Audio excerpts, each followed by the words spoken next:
guys, Cam here from PhoneDog.com, and in this rather unremarkable plain white box is the developer unit of a phone made by a company called Jolla. They're based in Scandinavia and they're independent. They make phones, but they don't really sell them in terms of being available in carrier stores, certainly not in the States, but you can buy them direct from Jolla in Europe. So I wanted to unbox it, see what comes in the packaging, and have a quick first looks at the handset and the user interface because they are incredibly interesting. So when you open up the box, just like most other phones, you'll get the phone sat right on top in its own cradle, and you can just move that to one side as you take a peek at what else is in the packaging. In the box underneath the phone, what you get is a few different bits and pieces. First thing you might come across is the 2100 milliamp hour battery. It's user replaceable, so the back of the phone does come off.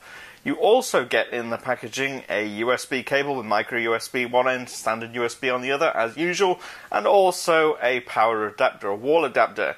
Now the one they sent me is the European one, which doesn't work in the UK, but obviously it will charge from any other one that you have lying around or from your computer's USB port. Now let's take a look at the phone. It is a very interesting design. You'll see it's a two-tone design. You have this sort of black-grey finish on the top, and that's where the display is sat. What you have on the front is a 4.5-inch IPS QHD display. It's 960 by 540 resolution, which gives it a pixel density of 244 pixels per inch. So not the sharpest and certainly not the least sharp display around. Now looking at the actual phone as well, if you turn it round to the right hand edge, you have on the top a power and lock key and a volume rocker, and that is all that's on here in terms of buttons.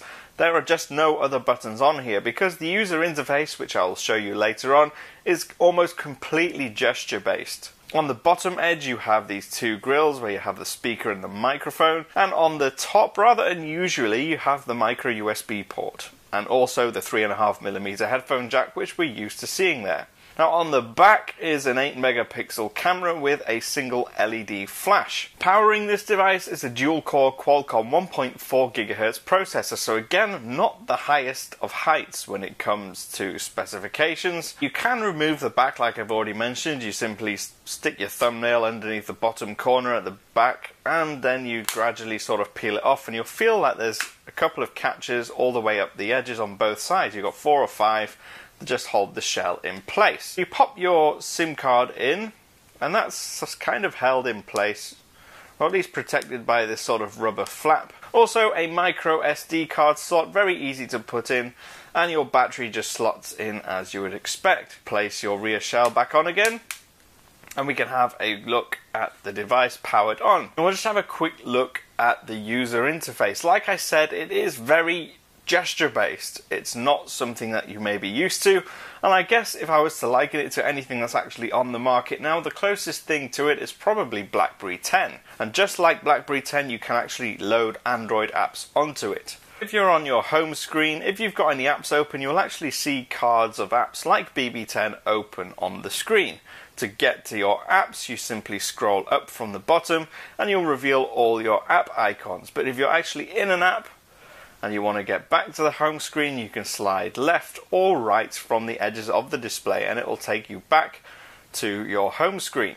Also within an app, if you scroll down from the top, you'll get options of what you can do, any actions that you can do within an app, whether it's creating a new message or updating your status or sending an email. Now if you're wondering where all your notifications are, that's pretty simple too. You scroll up from the bottom and it will show you a screen that has all your up-to-date notifications on it, and you can launch any apps or go to those notifications. So once you get used to what the gestures do, for instance swiping sideways always takes you back to the home screen, scrolling up always gets you to your notifications, or scrolling down gets you to your actions, then you kind of get used to the fact that there are no menu options, there are no buttons, there are none of the usual things that you would expect to find, and that's something that I really like.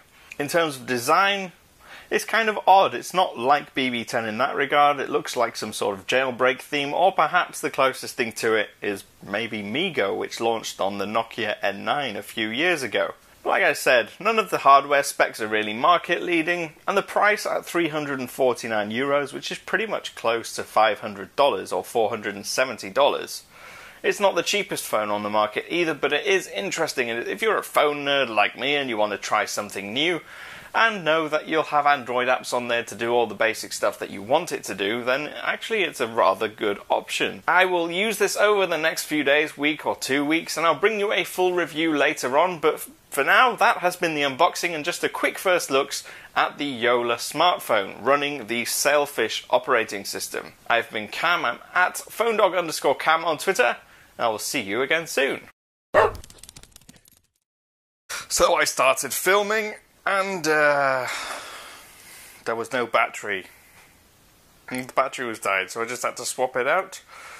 And apparently the way you shoot, this is like a vlog thing or something. People do these things on YouTube that they call vlogs, because any other kind of video that you make on YouTube is clearly not a vlog, because you're not holding the camera in your hand pointing it at yourself or something.